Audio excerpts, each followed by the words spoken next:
Hi friends, ಎಲ್ರಿಗೂ ನಮಸ್ಕಾರ. ನಾನು ಇಲ್ಲಿ ಒಂದು ಸಿಂಪಲ್ಲಾಗಿ ಒಂದು ಫ್ರೂಟ್ಸ್ನೆಲ್ಲ ಯೂಸ್ ಮಾಡಿ ಕಸ್ಟರ್ಡ್ನ ಮಾಡ್ತಾಯಿದ್ದೀನಿ. ನೋಡಿ, ಫಸ್ಟು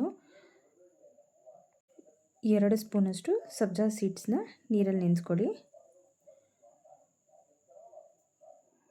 ಹಾಗೆ ಇಲ್ಲಿ ಒಂದು ಬೌಲ್ನ ತೊಗೊಂಡು ಮಕಾನ ಮತ್ತು ಲಯನ್ ಡೇಟ್ಸು, ಹಾಗೆ ಬಾದಾಮಿ, ಒಂದು 10 ಬಾದಾಮಿ, ಹಾಗೆ 10 ಗೋಡಂಬಿನ ಹಾಕ್ಕೊಂಡು ಹಾಲನ್ನ ಹಾಕ್ಕೊಂಡು ಬಿಸಿ ಹಾಲನ್ನ ಹಾಕಿ ನೆನೆಸ್ಕೊಳ್ಳೋಣ. ಒಂದು ಅರ್ಧ ಗಂಟೆಗಳ ಕಾಲ ನೆನೆಸ್ಕೊಳ್ಳೋಣ. ಈಗ ಅದೆಲ್ಲ ನೆನೆಸ್ಕೊಂಡಾದ್ಮೇಲೆ ಸ್ವಲ್ಪ ಕೇಸರಿನ ಹಾಕ್ಕೊಳ್ಳೋಣ. ಬಿಸಿ ಹಾಲಿಗೆ ಹಾಕೋದ್ರಿಂದ ಅದು ಬೇಗ ಕರಗುತ್ತದೆ. ಈಗೆಲ್ಲನೂ ಒಂದು ಅರ್ಧ ಗಂಟೆಗಳ ಕಾಲ ಮುಚ್ಚಿಡೋಣ. ಹಾಗೆ 2ರಿಂದ 3 ಸ್ಪೂನು ಕಸ್ಟರ್ಡ್ ಪೌಡ್ರನ್ನ ಇಲ್ಲಿ ಹಾಕ್ಕೊಳ್ಳೋಣ.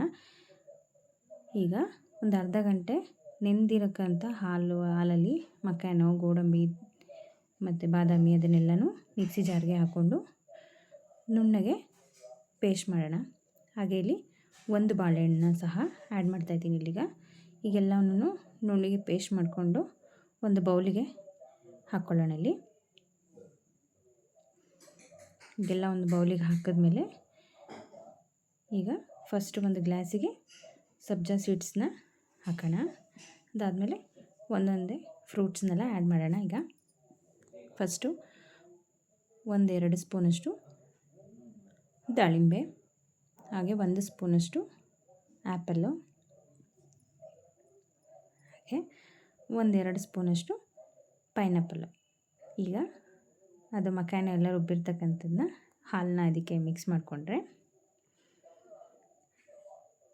Milk fruit custard ready.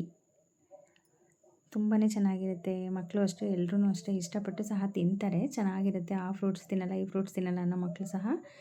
ಇದರಲ್ಲಿ ಯಾವುದೇ ರೀತಿಯಾದ ಆ್ಯಡೆಡ್ ಶುಗರ್ ಸಹ ಇಲ್ಲ. ಹಾಗಾಗಿ ಹೆಲ್ತ್ಗೂ ತುಂಬಾ ಚೆನ್ನಾಗಿರುತ್ತೆ. Thank you friends. ಯಾರು ನನ್ನ ಚಾನಲ್ನ ಫಸ್ಟ್ ಟೈಮ್ ನೋಡ್ತಾ ಇದ್ದೀರೋ ಅವರೆಲ್ಲರೂ ಪ್ಲೀಸ್ ಸಬ್ಸ್ಕ್ರೈಬ್ ಆಗಿ, ಹಾಗೆ ಫ್ಯಾಮಿಲಿ ಫ್ರೆಂಡ್ಸ್ ಜೊತೆ ಶೇರ್ ಮಾಡಿ. Thank you all.